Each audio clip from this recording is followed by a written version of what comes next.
உங்களுக்கு என்ன நெறைய டைம் இருக்கு. அதனால யோகா, ஒர்க் அவுட்லாம் பண்றீங்க அப்படின்னு சொல்லிட்டு ஒரு 2, 3 பேர் எனக்கு டிஎம் பண்ணியிருந்தாங்க. என்னோட ரொட்டீன் பார்த்துருவோமா? காலையில 4:00 எந்திரிச்சு சமைச்சு முடிச்சுட்டு, கிளாஸ் போயிட்டு வந்துட்டு, அப்புறமா என் ஒர்க் அவுட் செஷன். அது முடிச்சுட்டு வந்தோனே ரெஃப்ரெஷ் ஆயிட்டு ஒரு ஆன்லைன் கிளாஸ். அத முடிச்ச உடனே வந்து பார்த்தீங்க அப்படின்னா, டைரக்ட் கிளாஸ் ஒரு 2 கிளாஸ். 2மே ஒரு 10 கிலோமீட்டர் டிஸ்டன்ஸ்ல இருக்கும். அந்த 2 கிளாஸுமே போயிட்டு வரக்குள்ளேயே ஆஃப்டர்நூன் ஆயிடும். செம்ம டயர்டா இருக்கும். அந்த 2 கிளாஸும் முடிச்சுட்டு வரும்போது, எப்படா வீட்ல போய் ரெஸ்ட் எடுப்போம்னு இருக்கும்.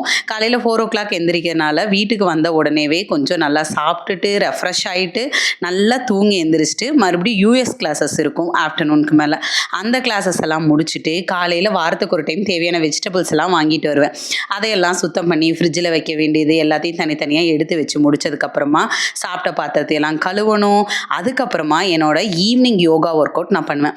ஈவினிங் வந்துட்டு யோகா, பிரீத்திங், எக்ஸர்சைஸ் எல்லாமே எவ்வளோ என்னால நான் பண்ண முடியுதோ, அன்னைக்கு என்னென்ன நான் பிளான் பண்ணி வச்சிருக்கணும் அது எல்லாத்தையுமே நான் பண்ணி முடிச்சிருவேன். இது எல்லாமே பண்ணி முடிச்சுட்டு இன்னைக்கு ஈவினிங் வெளியே போகிற வேலை கூட இருந்துச்சு.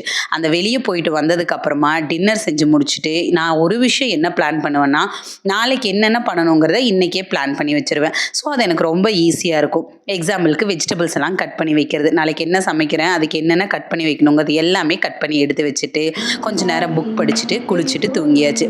இப்போ சொல்லுங்களேன், எனக்கு ஃப்ரீ டைம் இருக்கா, இல்லை நானே அந்த ஃப்ரீ டைமை உருவாக்கிக்கிறேனான்னு சொல்லிட்டு.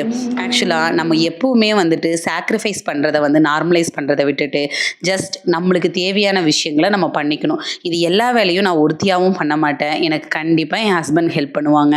வெஜிடபிள் கட் பண்ணி கொடுக்கறதுலையும் சின்ன சின்ன விஷயங்களில் என் பையனும் ஹெல்ப் பண்ணுவான். அந்த பழக்கங்களையும் நம்ம தான் கொண்டு வரணும். ஸோ நம்மளுக்கு தேவையானதை நம்மளே உருவாக்கிக்கலாம்.